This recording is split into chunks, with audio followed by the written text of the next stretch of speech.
Hello दोस्तों, मैं बहुत दिन बाद आई हूँ क्योंकि मेरी तबीयत ठीक नहीं है। अब थोड़ा ठीक है तो चलिए कंटिन्यू करते हैं।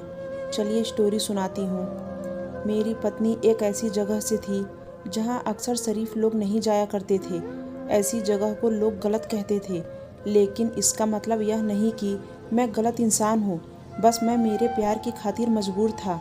उसे मैंने एक ऐसी ज़िंदगी से बाहर निकालकर एक खुशी भरी ज़िंदगी दे दी। मेरे साथ कुछ यूँ हुआ कि मेरा दोस्त एक दिन मुझे उन गलियों में ले गया जहाँ खूबसूरती ही खूबसूरती थी। गली में घुसते ही खूबसूरत लड़कियाँ इशारे करके अपने पास बुला रही थी और जैसे हर किसी को अदाएं दिखाकर अपनी तरफ खींच रही थी।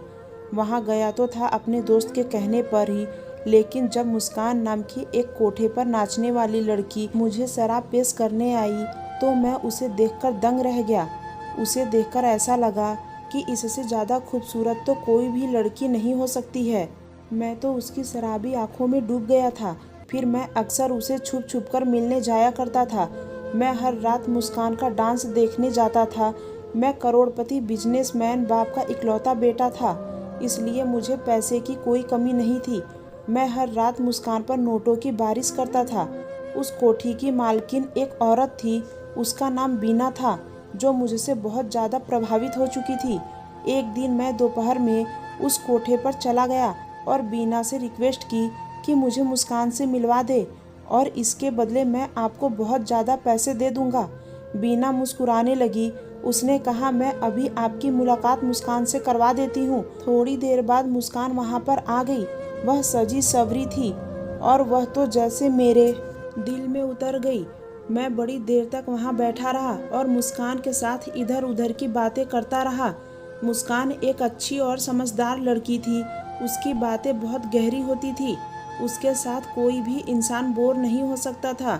अब मैंने अपना नियम बना लिया था कि मैं हर शाम को मुस्कान से मिलने जाता था। मेरी और मुस्कान की बहुत अच्छी दोस्ती हो गई थी, लेकिन मेरा दिल कह रहा था कि आज दोस्ती से बहुत ही ऊपर है। इसलिए कुछ दिनों के बाद मैंने मुस्कान से अपने प्यार का इजहार कर दिया तो उसने मुझे हाँ में जवाब दिया। मैंने मुस्कान को कहा कि यह डांस करना तुम्हें छोड़ना होगा। इस बात पर वह बहुत उदास हो गई और रोती हुई उसने कहा कि यह कोठा है और मैं नाचने वाली हूँ। हर लड़की की यह इच्छा होती है कि वह इस पाप की जिंदगी को छोड़कर वह अपना एक घर बसाए। हम जैसी लड़कियों के साथ कौन शादी करता है? फिर हमें अपना पेट भी तो भरना पड़ता है। यहाँ सभी लड़कियाँ मजबूर है और मजबूरी की वजह से यह सब कर रही हैं। मैंने मुस्कान से कहा, मैं तुमसे शादी करना चाहता हूँ। वह बहुत खुश हुई और फिर वह मेरे पैरों में बैठकर बोली, अगर आप मुझसे शादी करके यहाँ से ले जाएंगे तो मैं आपकी पत्नी नहीं बल्कि सारी जिंदगी आपकी नौकरानी बनकर रहूँगी। आपका हुक्म मेरे सर आँखों पर होगा। आप जैसा कहेंगे मैं वैसा ही करूँगी। और वह मुस्कुराने लगी। मैं और मुस्कान तो इस रिश्ते से बहुत खुश थे, मगर आगे का रास्ता बहुत ही मुश्किल था। बिना मुस्कान जैसे हीरे को अपने हाथ से जाने नहीं देना चाहता था। उधर मेरे माँ बाप एक नाचने वाली को अपनी बहू नहीं बनाना चाहते थे। मैंने बीना के सामने 20 लाख का चेक रख दिया तो उसका मुंह बंद हो गया। मैंने मुस्कान से शादी करके उसे एक किराए के घर ले गया। मैंने सोचा कि कुछ समय गुजर जाएगा तो मुस्कान को अपने माँ बाप से मिलवा दूंगा।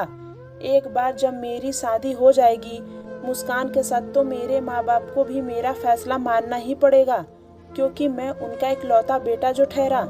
वह मुझसे बहुत मोहब्बत करते थे। मैंने और मुस्कान ने उस घर में अपनी एक नई जिंदगी की शुरुआत की। हम दोनों एक दूसरे को पाकर बहुत खुश थे। हमारी जिंदगी बहुत अच्छे से गुजर रही थी, लेकिन फिर वो हुआ जो मैंने कभी नहीं सोचा था। मैं ऑफिस में काम कर रहा था, तभी मुस्कान का फ़ोन आया कि मुझे मार्केट जाना है। मैं शाम को ऑफिस से घर पहुंचा, लेकिन तब तक वह वापस नहीं आई थी। मैं बहुत परेशान हो रहा था कि आखिर वह कहाँ गई। लेकिन फिर थोड़ी देर बाद मुझे हॉस्पिटल से फ़ोन आया। मुझे बताया गया कि आपकी पत्नी का बहुत बड़ा एक्सीडेंट हुआ है। यह सुनकर तो मेरे पैरों तले से ज़मीन खिसक गई। मैं फौरन हॉस्पिटल पहुंच गया। एक डॉक्टर मेरी पत्नी को देखकर मुझे बोला, माफ़ कीजिएगा, यह कोमा में चली गई है हम बता नहीं सकते कि यह कब तक होश में आएगी। यह सुनकर मैं बहुत रोया। यह सब कुछ इतना अचानक हुआ कि मुझे संभलने का मौका ही नहीं मिला। मैं हॉस्पिटल में बैठा बहुत देर तक रोता रहा। मेरी खुशियों को तो न जाने किसकी नज़र लग गई थी। अभी तो मैंने अपनी नई जिंदगी की शुरुआत ही की थी, मगर इतने बड़े हादसे ने मेरे दिल के टुकड़े टुकड़े कर दिए। मैं सारा दिन रोता रहता था। कुछ दिनों तक भी मेरी हालत बेहतर नहीं हुई तो मैं अपने माँ बाप के पास चला गया। मेरे पिता बहुत बड़े बिजनेसमैन थे। जब मैं घर गया तो मेरे माँ बाप बहुत खुश हुए। पापा कहने लगे, शुक्र है कि तुम आ गए बेटा, अब तुम खुद ही यह कारोबार संभालो, अब तो सब तुम्हारा ही है। अब मुझ में इतनी ताकत नहीं रही कि इन सब का मैं ख्याल रख सकूं। मैं अपने पिता के गले लगकर रोने लगा। मैंने अपने पापा को बताया कि मैंने मुस्कान के साथ छुपकर शादी कर ली है। हमारी शादी को अभी 1 महीने ही गुजरे थे कि उसका एक्सीडेंट हो गया और वह कोमा में चली गई। माँ और पापा मेरी बात सुनकर बहुत परेशान हो गए। मैंने पापा को अपनी मजबूरी बताई कि मैं मुस्कान को हॉस्पिटल में अकेला नहीं छोड़ सकता। मैंने उनसे कहा, आप मुस्कान की सेहत के लिए भगवान से प्रार्थना करो, और उनसे वादा किया कि जब मुस्कान ठीक हो जाएगी तो मैं घर वापस आ जाऊंगा। मेरे माँ पापा इस बात पर तैयार हो गए और फिर मैं वापस अपने घर आ गया। मैं हॉस्पिटल गया तो मुस्कान वहाँ पर आराम से लेटी हुई थी। मैं हर दिन हॉस्पिटल की बेंच पर घंटों बैठा रहता, लेकिन डॉक्टर मुझे मुस्कान से नहीं मिलने देते। वह कहते थे कि मरीज के पास हम किसी को ज़्यादा देर के लिए नहीं छोड़ सकते। डॉक्टर मुझे हर रोज़ 10 मिनट के लिए मुस्कान के पास जाने देते थे। मैं मुस्कान के पास रहने के लिए डॉक्टर की खुशामद करता रहता। मुझे जैसे ही इजाज़त मिलती तो मैं रहता। मुझे जैसे ही इजाज़त मिलती तो मैं रो रो कर मुस्कान से कहता, तुम ठीक क्यों नहीं होती हो? तुम जल्दी ठीक हो जाओ, मैं तुम्हारे बगैर नहीं रह सकता। मुझे लगता था जैसे वह मेरी बात सुन लेगी और वह जल्दी ठीक हो जाएगी। मैं उसे बस इतना ही कहता, तुम जल्दी से ठीक हो जाओ। मैंने माँ पापा को भी मना लिया है, लेकिन वह नहीं उठती और ना ही कुछ बोलती। आज जब मैं मुस्कान से मिलने गया तो मैंने देखा कि उसने हॉस्पिटल की ड्रेस नहीं पहनी हुई थी। मैंने एक नर्स से पूछा कि ऐसा क्यों है, तो वह बोली, मरीज हॉस्पिटल की ड्रेस से तंग हो जाता है, इसलिए हम मरीज के साथ ऐसा ही करते हैं, और अब हम रोज आपकी पत्नी मुस्कान के कपड़े चेंज कर दिया करेंगे ताकि वह जल्दी से ठीक हो जाए। मुझे इन बातों की कोई समझ नहीं थी, इसलिए मैं खामोशी से वापस लौट आता। लेकिन अब मैंने नोटिस किया था कि मुस्कान के कपड़े हर रोज चेंज किए जाते थे। उसने जो भी कपड़े पहने होते वह बिल्कुल भी आम कपड़े नहीं होते थे, वह सभी बहुत महंगे कपड़े होते थे। यह बात मेरी बिल्कुल भी समझ से बाहर थी। क्या हॉस्पिटल वाले अपने पास से कपड़े लेकर उनको पहनाते थे? फिर मैंने देखा कि मुस्कान के चेहरे पर मेकअप के निशान भी होते थे। मुझे बड़ी हैरत हुई। मैंने नर्स से पूछा, चलो कपड़े तो आप लोग चेंज कर देते हैं, लेकिन यह चेहरे पर मेकअप क्यों करते हो? आखिर यह सब क्या है? मैंने देखा कि नर्स मेरे सवालों से बहुत घबरा गई थी। अब मुझे मुस्कान की बहुत फिक्र हो रही थी। मुझे बहुत डर लग रहा था कि कहीं उसके साथ कुछ गलत तो नहीं हो रहा है। इसलिए मैंने सोच लिया था कि अब उस हॉस्पिटल की असलियत जानकर रहूंगा। मैंने उस हॉस्पिटल के बारे में बहुत छानबीन की, मगर हर तरफ से बहुत अच्छा जवाब मिला था। लेकिन फिर मेरी पत्नी के साथ क्या हो रहा था?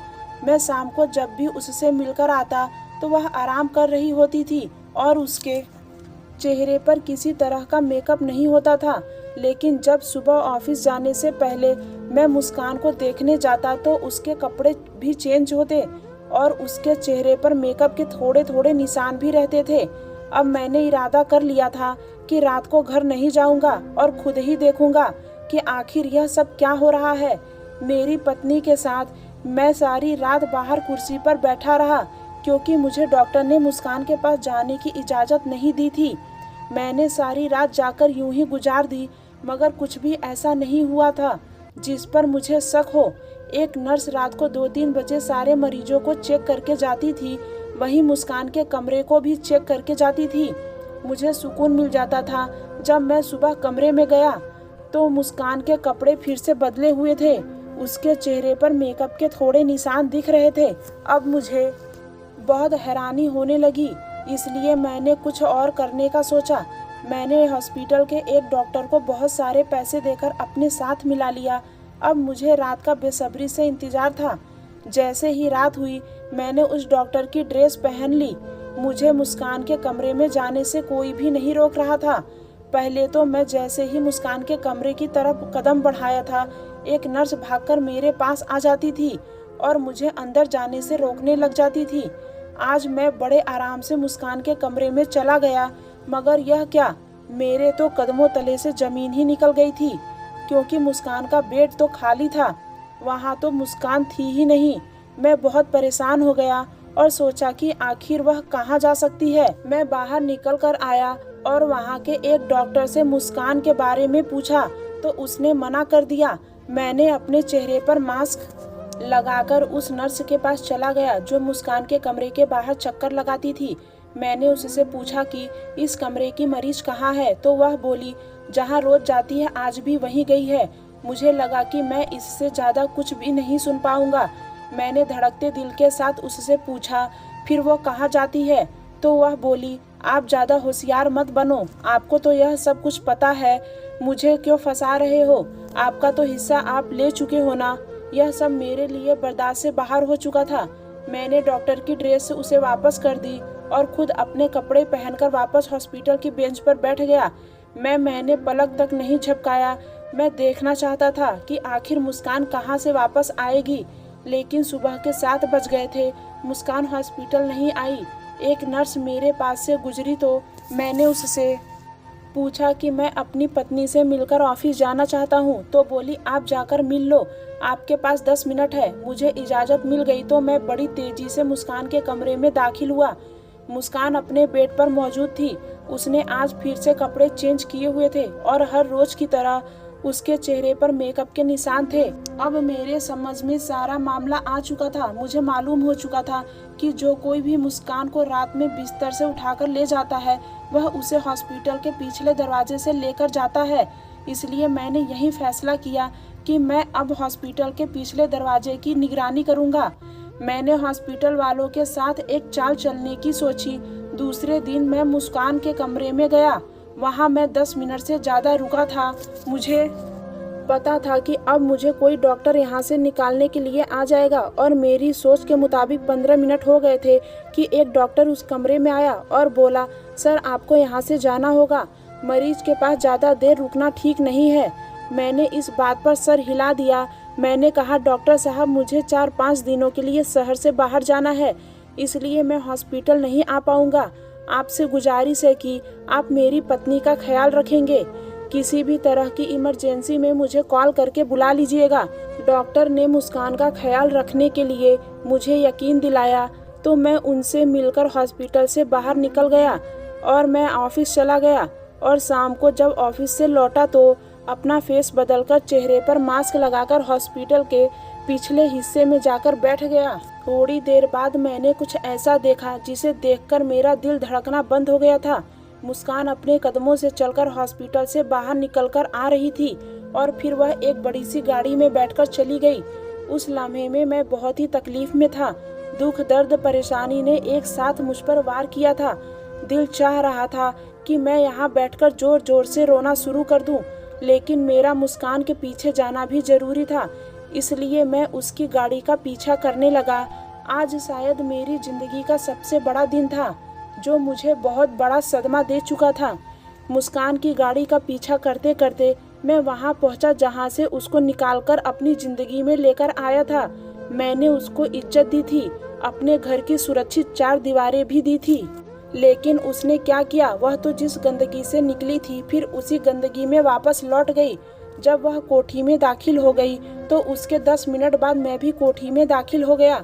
मैंने अपना फेस इस कदर बदला था कि कोई भी मुझे पहचान ना सके। जब मैं कोठी में दाखिल हुआ तो मुस्कान नाच रही थी। मेरा दिल चाह रहा था कि मैं अभी उठकर उसको एक जोरदार थप्पड़ मार दूं, लेकिन मैंने सब्र किया। मैं जानना चाहता था कि आखिर मुस्कान यह सब क्यों कर रही है, उसने मुझे धोखा क्यों दिया है। अगर उसे नाचने का इतना ही शौक था तो उसने मेरे सामने अच्छाई का ड्रामा क्यों किया। डांस देर तक चलता रहा। सुबह 5 बजे के करीब सभी अपने अपने घरों को वापस जाने लगे, लेकिन मैं वहां बैठा रहा। जब हॉल खाली हो गया तो मैं उठकर मुस्कान के सामने खड़ा हो गया। मैंने अपने चेहरे से मास्क हटाया तो वह मुझे देखकर हैरान हो गई। उसका चेहरा डर के मारे पीला पड़ गया था। मेरी आंखों में आंसू आ गए।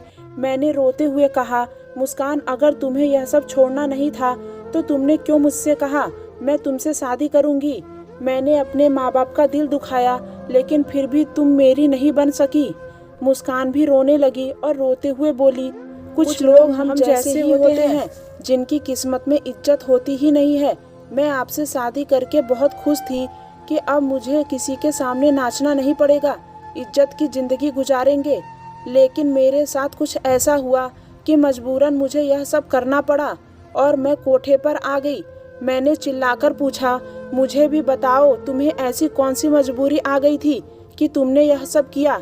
उसने बताना शुरू किया कि आपसे पहले एक सेठ मेरी जिंदगी में था। वह भी मेरी डांस पर बहुत शौकीन था। उसने मुझ पर पैसा पानी की तरह बहाया था। बीना उसे जुबान दे बैठी थी कि मैं उसके सिवा किसी और के सामने नहीं नाचूंगी, मगर फिर अचानक से वह सेठ गायब हो गया। उसने मेरे लिए पैसे भेजने छोड़ दिए। बीना और मैंने 6 महीने तक इंतजार किए, लेकिन जब उसकी तरफ से कोई जवाब नहीं आया तो बीना ने मुझे एक बार फिर भरी महफिल में डांस करवाना शुरू कर दिया। उन्हीं दिनों मेरी नज़र आप पर पड़ी थी। आप एक दिन मेरा डांस देखने आए थे तो मुझे बहुत ही अच्छे लगे थे। फिर हम दोनों का मोहब्बत परवान चढ़ गया। फिर आपने मुझे खरीद लिया, लेकिन हमारी शादी के 1 महीने बाद ही वह सेठ भी वापस आ गया। उसने बीना से कहा कि अगर मुस्कान दोबारा डांस नहीं करेगी तो मुस्कान के पति को जान से मरवा दूंगा, बीना को भी बर्बाद करके रख दूंगा। मैं यह कैसे बर्दाश्त कर सकती थी कि मेरा पति मुझसे छीन जाए। मैंने आपकी जान बचाने के लिए उसकी बात मान ली। वह मुझे जैसा कहता मैं वैसा ही करती गई। उसने कहा कि मैं आपसे दूर हो जाऊं और हर रात उसके सामने नाचूं। इसलिए मैंने अपने झूठे एक्सीडेंट का बहाना बनाया और एक डॉक्टर को अपने साथ मिला लिया। फिर मैंने हॉस्पिटल की नर्सों को भी अपने साथ मिला लिया था। सेठ के कहने पर मैं फिर से कोठी पर नाचना शुरू कर दी थी ताकि उसका ध्यान तुम्हारी तरफ से हट जाए। मेरे लिए यही काफ़ी था कि तुम हर रोज 10 मिनट के लिए मेरे पास आ जाते थे। मैं आपका चेहरा देखकर खुश हो जाती थी। मैंने मुस्कान से पूछा, तुम बताओ, क्या तुम अपने जिंदगी में खुश हो? वह रोते हुए बोली, मुझे यह जिंदगी अच्छी नहीं लगती। मेरा दिल करता है कि मैं आपके साथ रहूं और वह सेठ फिर से कहीं गायब हो जाए और मैं आपकी जिंदगी में वापस आ जाऊं। मैंने मुस्कान का हाथ पकड़कर कहा कि मेरी एक बात तुम याद रखना, बाहर के लोग उस इंसान को ही तो तोड़ने में कामयाब होते हैं जो अपने घर वालों से बात छुपाते हैं। अगर तुम सेठ वाली बात मुझसे पहले बता देती तो मैं उसका कोई ना कोई हल निकाल लेता और तुम्हें भी इतनी परेशानी उठानी नहीं पड़ती। मैंने मुस्कान को तसल्ली दी, उस सेठ के खिलाफ कंप्लेन करवाई और फिर उसे पुलिस ने अरेस्ट कर लिया। अब मैं अपने वादे के मुताबिक हमारे घर में वापस आ गया। मेरे माँ बाप भी बहुत अच्छे हैं। उन्होंने मुस्कान को बहू के रूप में स्वीकार कर लिया और इसी तरह मेरी और मुस्कान की जिंदगी एक बार फिर से सही रास्ते पर आ गई। मेरी पत्नी ने सेठ के डर से जो किया वह उसे बिल्कुल नहीं करना चाहिए था। इसलिए जो भी आपकी समस्या हो आप अपने घर वालों को जरूर बताएं। धन्यवाद।